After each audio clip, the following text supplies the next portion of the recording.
के मारे और मेरे को घसीट के अंदर ले गए। ये वाली अलमारी उन्होंने जल्दी नहीं मिला, मैंने बोला मैं सब दे दूंगी, हमको छोड़ दो। मेरा सामान मैंने सब निकाल के दे दिया। धार की प्रियंका और झाबुआ की आरती बनी सोनम। प्रेम के खातिर पति की सुपारी देकर करवाई हत्या। धार से एक सनसनीखेज और दिल दहला देने वाला मामला सामने आया है, जहां प्रेम प्रसंग ने एक खौफनाक साजिश का रूप ले लिया। धार जिले के सरदारपुर थाना क्षेत्र के गोंदीखेड़ा गांव में मिर्च व्यापारी देवकृष्ण पुरोहित की हत्या के मामले में पुलिस ने महज 12 घंटे में बड़ा खुलासा कर दिया है। शुरुआत में जिस घटना को डकैती बताया जा रहा था, अब वही पूरी कहानी एक सुनियोजित साजिश बनकर सामने आई है। जांच में खुलासा हुआ कि मृतक की पत्नी प्रियंका ही इस पूरे मामले की मास्टरमाइंड निकली, जिसने अपने प्रेमी कमलेश के साथ मिलकर पति की हत्या की साजिश रची। प्रेमी ने 1 लाख रुपए की सुपारी देकर इस वारदात को अंजाम दिलवाया और फिर इसे डकैती का रूप देने के लिए घर का सामान बिखेरा गया। पत्नी को बंधक बनाकर शोर मचाने की स्क्रिप्ट तैयार की गई ताकि सब कुछ असली लगे। लेकिन इस कहानी में सबसे बड़ा मोड़ तब आया जब कुछ ऐसे वीडियो सामने आए जिन्होंने पूरे मामले की दिशा ही बदल दी। बताया जा रहा है कि ये वीडियो खुद मृतक पति ने कुछ दिन पहले रिकॉर्ड किए थे, जिनमें प्रियंका गुस्से में नजर आ रही है और बार बार कहती सुनाई दे रही है, वीडियो मत बनाओ। इन वीडियोस ने कई सवाल खड़े कर दिए। आखिर उस वक्त क्या हुआ था और प्रियंका इतनी नाराज क्यों थी? सूत्रों के मुताबिक पिछले 2 साल से पति को प्रियंका के अवैध संबंधों की जानकारी थी, लेकिन समाज और बदनामी के डर से उसने इस सच को घर की 4 दीवारी में ही दबाए रखा।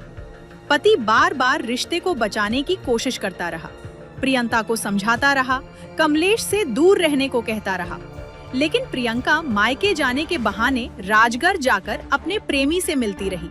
एक तरफ 11 साल का रिश्ता बचाने की जद्दोजहद करता पति और दूसरी तरफ उसी रिश्ते से बाहर निकलकर नई जिंदगी शुरू करने का सपना देख रही प्रियंका। और फिर प्यार ने साजिश का रूप ले लिया।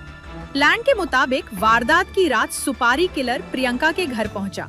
दरवाजा पहले से खुला था क्योंकि अंदर से मदद मिलनी थी।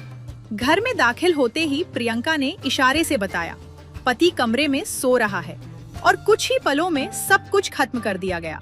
काम पूरा होने के बाद आरोपी बाहर निकला, बाकी पैसे लिए और फरार हो गया।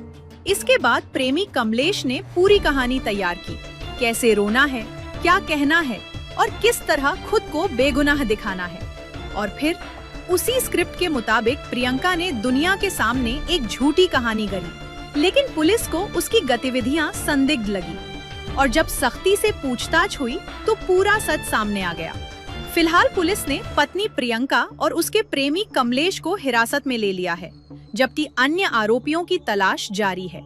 वैज्ञानिक और इलेक्ट्रॉनिक साक्ष्यों के आधार पर पुलिस ने इस पूरे षड्यंत्र का पर्दाफाश किया है और टीम को पुरस्कृत करने की घोषणा भी की गई है।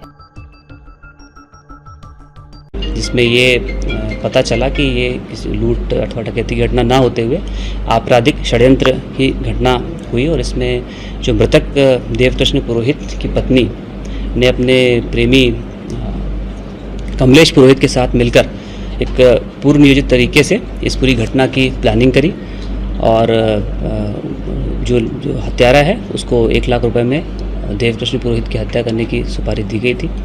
और वो रात्रि में इनकी जानकारी में घटनास्थल पर आया और उसने धारदार हथियार से सोते हुए ही देवकृष्ण पुरोहित की हत्या कर दी और लूट का घटनाक्रम क्रिएट करने की इंटेंशन से इसको देवकृष्ण की पत्नी को बांधकर वहाँ पे दूसरे कमरे में रख दिया और घटना के कुछ समय बाद उसको चिल्लाने के लिए बोला, जिसका पालन करते हुए उसने घटना के 10 से 15 मिनट बाद ये इसकी सूचना चिल्ला कर दी, जिस पर से सभी लोग जागे और ये घटना हुई। इसमें कुछ समय से देवकृष्ण की पत्नी और जो आरोपी कमलेश, इनका प्रेम प्रसंग चल रहा था, जिसको लेकर इनकी आपस में ये बात हुई थी और इसमें कमलेश को अरेस्ट कर लिया गया है और साथ में जो लूट का जो मशरूका था वो भी मृतक की पत्नी प्रियंका पुरोहित की निशानदेही पर उनके घर से ही बरामद कर लिया गया। थाना राजोद अंतर्गत ग्राम गोंदीखेड़ी चारण से सूचना प्राप्त हुई थी कि देवकृष्ण पुरोहित और उनकी पत्नी प्रियंका पुरोहित अपने घर में रात को सोए थे। दूसरे कमरे में उनकी माता और उनकी बहन थी और अचानक रात में कुछ बदमाशों ने हमला किया और देवकृष्ण के सर पर धारदार हथियार से हमला किया और पत्नी को बंधक बनाकर दूसरे कमरे में छोड़ दिया और कीमती सामान लूट कर ले गए और अस्पताल ले जाते समय देवकृष्ण पुरोहित की मृत्यु हो गई। घटना की सूचना मिलते ही तत्काल पुलिस अधीक्षक SDOP, डॉग स्क्वाड, साइबर की टीम और निकटतम थाने की सभी पुलिस टीमें थी वो घटनास्थल